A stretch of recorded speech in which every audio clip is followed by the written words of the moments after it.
বিয়ে বাড়িতে কেউ মদ না খেলে দেওয়া হবে 21,000 টাকা পুরস্কার। এ কেমন নিয়ম? গ্রাম পঞ্চায়েতের ঘোষণার চমক। যে বিয়ে বাড়িতে মদ থাকবে না এবং মিউজিক বাজবে না তাদেরকে দেওয়া হবে 21,000 টাকা পুরস্কার। পাঞ্জাবের ভাটিন্দা জেলায় এক গ্রাম পঞ্চায়েতে এমনই ঘোষণা করেছে। বিয়ের অনুষ্ঠানে অকারণে খরচ যাতে গ্রামবাসীরা না করে তাতে উৎসাহিত করার জন্যই এই সিদ্ধান্ত নেওয়া। এর পাশাপাশি মদ্যপান নিষেধাজ্ঞার জন্য এই সিদ্ধান্ত। পঞ্চায়েত প্রধান অমরজিৎ কৌরের মতে ইদানিং বিয়ে বাড়িতে অতিথিদের মদ পরিবেশন প্রবণতা বৃদ্ধি পেয়েছে।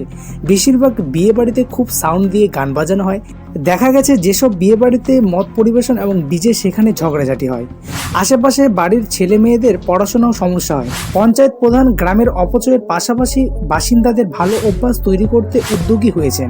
রাজ্য সরকারের কাছে গ্রামে একটা স্টেডিয়াম তৈরি করার আবেদন জানিয়েছেন তিনি, যাতে গ্রামের তরুণরা খেলাধুলা করতে পারে। কৃষকদের বিনামূল্যে বীজ দেওয়া এবং গ্রামের বায়োগ্যাস প্রকল্প তৈরি করার প্রস্তাবও জানিয়েছেন তিনি। আপনি এই উদ্যোগকে কিভাবে দেখছেন অবশ্যই কমেন্ট করে জানান।